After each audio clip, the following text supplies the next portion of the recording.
Assalamualaikum warahmatullahi wabarakatuh. Saya Alia Azahra dengan NPM B1A024019.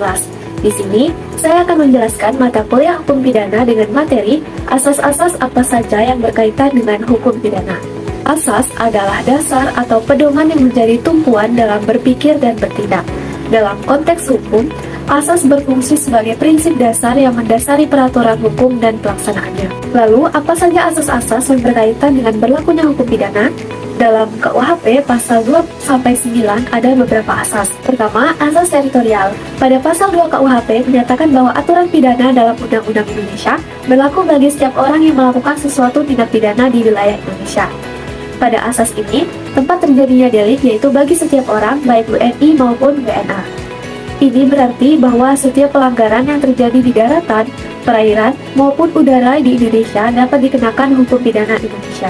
Selain itu, pada pasal 3 KUHP memperluas asas ini dengan mencakup tindak pidana yang terjadi di kapal atau pesawat udara Indonesia, meskipun pelakunya berada di luar wilayah negara. Asas teritorial menekankan kedaulatan negara dalam menegakkan hukum terhadap semua individu dan objek yang berada di wilayahnya. Yang kedua, asas personal atau nasional aktif menyatakan bahwa peraturan hukum pidana Indonesia berlaku bagi setiap WNI yang melakukan tindak pidana baik dalam negeri maupun di luar negeri. Pada asas ini, peraturan pidana mengikuti orangnya yaitu WNI. Di Indonesia, asas ini diatur dalam pasal 5 KUHP yang mengizinkan penerapan hukum pidana Indonesia terhadap tindakan yang dilakukan oleh warga negara Indonesia di luar negeri, asalkan tindakan tersebut juga dianggap tindak pidana oleh hukum Indonesia. Hal ini bertujuan untuk menjaga kepentingan negara dan memastikan bahwa warga negara tidak lolos dari tanggung jawab hukum meskipun berada di luar batas negara. Bila seseorang melakukan tindak pidana di luar negeri, maka dapat dilihat ketentuan pada pasal 5 KUHP. Ada dua golongan tindak pidana. Golongan yang pertama yaitu kejahatan terhadap keamanan negara, terhadap martabat presiden, penyebaran surat-surat yang mengandung penghasutan, serta membuat tidak cakap untuk dinas militer. Golongan yang kedua yaitu tindak pidana yang menurut Undang-Undang Indonesia dianggap sebagai kejahatan yang di negeri tempat tindak pidana dilakukan itu diancam pidana. Asas yang ketiga yaitu asas perlindungan atau nasional pasif, menyatakan bahwa peraturan hukum pidana Indonesia berlaku terhadap tindak pidana yang menyerang kepentingan hukum negara Indonesia, baik itu dilakukan oleh WNI atau bukan, yang dilakukan di luar Indonesia. Kejahatan tersebut dapat dibagi dalam 5 kategori. Yang pertama, kejahatan terhadap keamanan negara dan martabat presiden. Yang kedua, kejahatan tentang materai atau merek yang dikeluarkan oleh pemerintah Indonesia.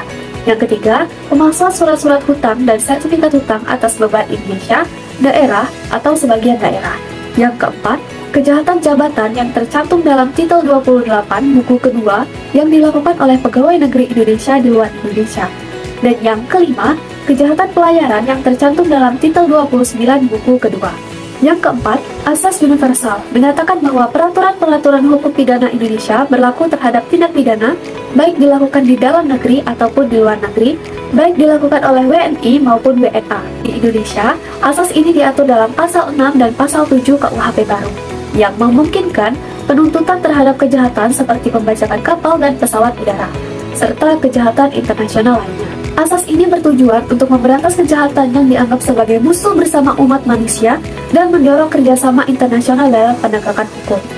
Ada pula contoh dari masing-masing asas tersebut. Yang pertama, asas teritorial, yaitu penangkapan ikan ilegal.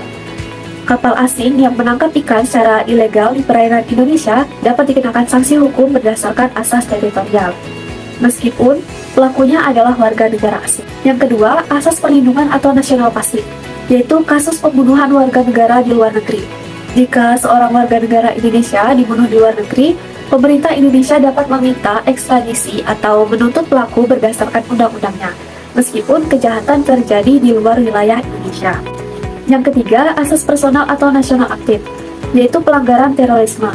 Jika seorang warga negara terlibat dalam aksi terorisme di luar negeri, misalnya bergabung dengan organisasi teroris internasional, ia tetap dapat dikenakan sanksi berdasarkan hukum pidana Indonesia. Dan yang keempat, asas universal, yaitu pembajakan laut. Pembajak laut dapat ditangkap dan diadili oleh negara manapun, mengingat pembajakan dianggap sebagai ancaman universal di perairan internasional. Baik, itu saja penjelasan materi dari saya. Saya akhiri. Wassalamualaikum warahmatullahi wabarakatuh.